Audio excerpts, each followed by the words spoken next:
दुलाराय बर' फरायसा आफादनि बानजायनायाव UPSC आरो APSC सिभिल सार्भिस आनजादनि थाखाय स्पेशल ओरिएन्टेशन प्रग्रामा दिनैनिफ्राय जागायबाय।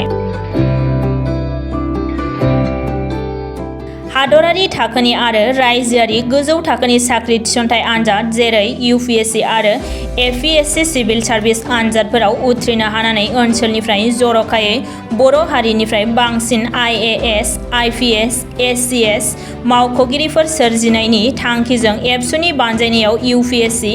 APSC सिभिल सार्भिस आरो इन्डियान फरेस्ट सार्भिस आनजादफोरनि थाखाय थियारि एबा साखाफारा जानायनि सायाव स्पेशल ओरिएन्टेशन प्रग्रामा दिनैनिफ्राय जागायबाय।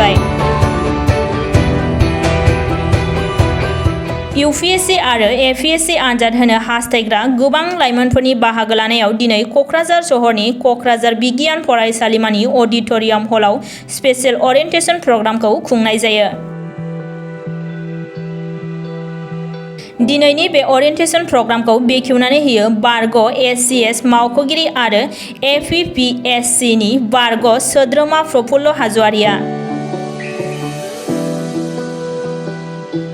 लोगोसे हांख्रायजानाय गाहाय आलासि महरै दिल्लीनि फसंथान बिकन IAS नि बिथोनगिरि आरो फेकाल्टी मेम्बार जितेन्द्र कुमारा बाहागो लाफैनानै गोसो गुदुं लाइमोनफोरनि सिगाङाव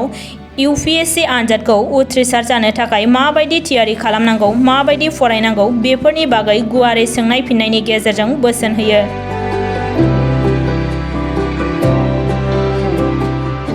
मख'नाय जायोदि दुलाराय बर' फरायसा आफादा दिनैनिफ्राय जागायनानै फैगौ 30 जुनसिम रायजोनि गुबुन गुबुन थावनिफोराव बे प्रग्रामखौ लानाय जादों। बेबायदिनो गाबोन 22 जुनखालि बिजनी, 27 जुनखालि मुसलपुर, 28 जुनखालि उदालगुरि, 29 जुनखालि तेजपुर आरो 30 जुनखालि गुवाहाटीआव बे स्पेशल ओरिएन्टेशन प्रग्रामखौ खुंनाय जागोन।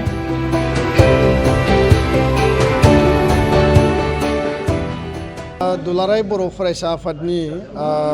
जोङो दैदेननायाव दिनैनिफ्राय दिनै 25 जुन 30 जुनसिम दिनै क'क्राझार साइन्स कलेज आरो गाबोन बिजनी कलेज, बिनि उनाव ज्ञानपीठ कलेज निकासि, उदालगुरि कलेज आरो तेजपुर, गुवाहाटी मोनद' सेन्टार, मोनद' लकेशनाव प्राय 1000 नि बारा अनलाइन रेजिस्ट्रेशन खालामदों स्टुडेन्टफोरा। आरो दिनै क'क्राझार साइन्स कलेजाव प्राय माने 300 नि खाथि जोंनि UPSC सिभिल सार्भिस एस्पायरेन्ट, APSC आरो इन्डियान फरेस्ट सार्भिस बे एग्जामनि थाखाय जायफोरा एस्पायरेन्ट बा जायफोरा स्टाडि बा प्रिपेयार खालामबाय थादों बिथांमोना बेयाव बाहागो लाफैदों।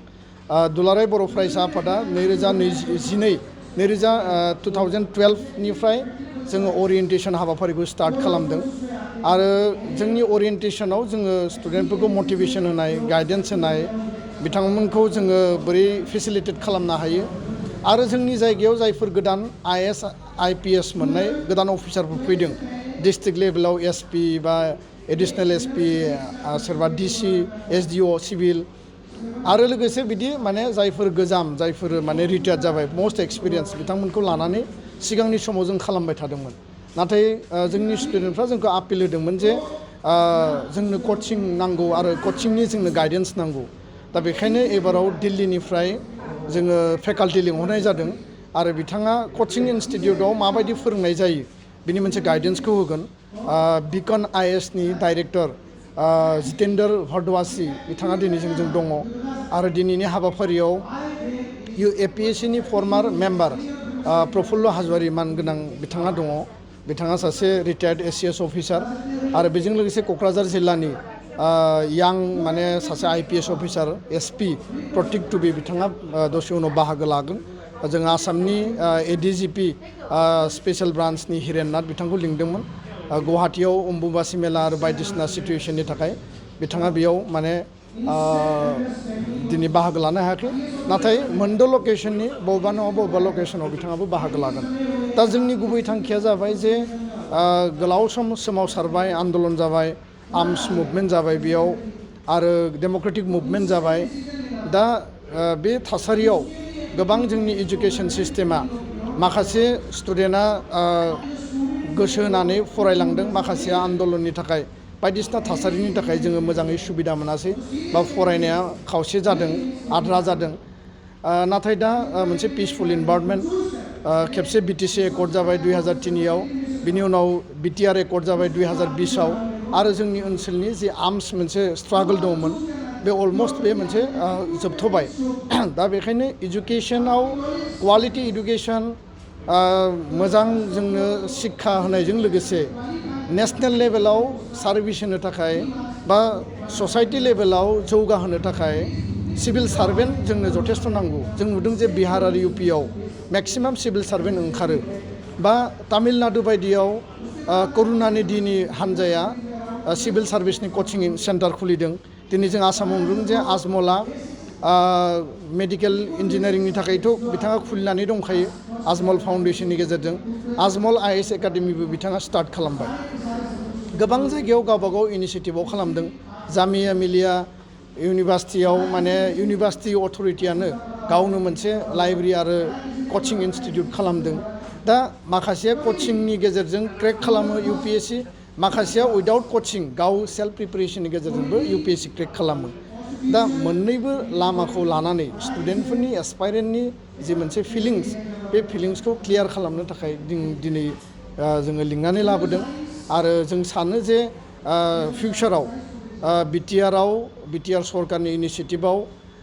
माखासे जिखिनि हाबाफारिफोर लानांगौ दङ जों बिथांमोनखौ खावलायगोन मेडिकेल इन्जिनियारिंनि थाखाय सुपार 50 बड'लेण्ड मिशन सुपार 50 खालामदों 11 मान्थ रेसिडेन्सियेल कचिं बे खोब मोजां जादों आरो दुलाराय बर' फरायसा आफादा गावनि इनिसियेटिभआव केरियार काउन्सिलिं मटिभेसन गाइडेन्स जों होगासिनो दङ नैबे इउपिएससि सिभिल सार्भिसनि थाखाय जोंनि जायगायावनो बेबायदि मोनसे इनिसियेटिभ जों स्टार्ट खालामनो हायो नामा कचिं सेन्टार आरो जायफोरो माने भेरि माच सिरियास जायफोरनो कचिं नांगौ माने जायफोरा फाइनान्सियेलि इक'नमिकेलि साउन्ड बिथांमोनखौ दिल्लीयाव जोङो मोनसे प्रपार चेनेलनि गेजेरजों जुदि दैथायहरनो हायोबा बिथांमोना गावनि इनिसियेटिभनि गेजेरजों थांनो हागोन आरो जायफोरा माने आन्डार प्रिभिलेज आरो रिमट एरिया पभार्टि लाइननि बिथांमोनखौ जायगायावनो थानानै बै सेन्टारा बोरै गाइडेन्स होनो हायो बेनि थाखाय जों माखासे परिकल्पना जों खालामदों जायखिजाया बर' हारिनिफ्राय जोङो नुदों जे जोंहा राष्ट्रदूत दङमोन उपेन बर' रिटायार्ड जाबाय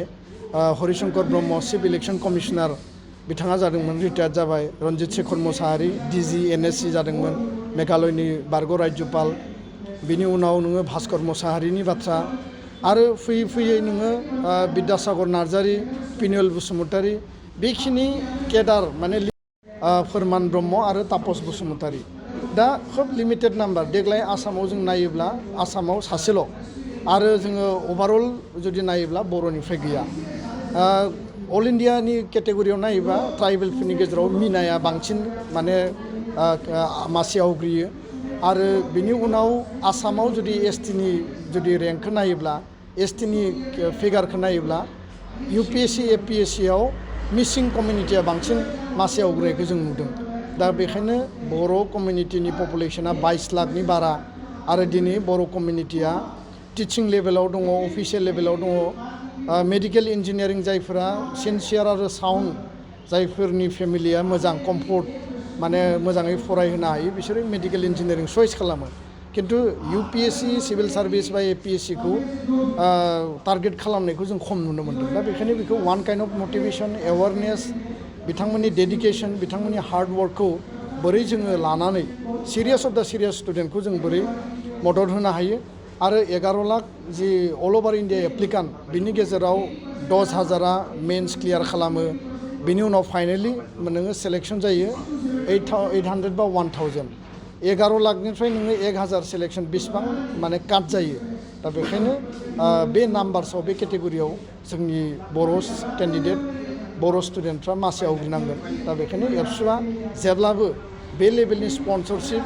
बे लेभेलनि गाइडेन्सखौ होनो थाखाय जोङो राजि आरो जों बेखायनो बे हाबाफारिखौ लादों आं बयबो स्टुडेन्टखौ आपिल खालामबाय उननि जि सेन्टाराव बाहागो लानो गोनां दङ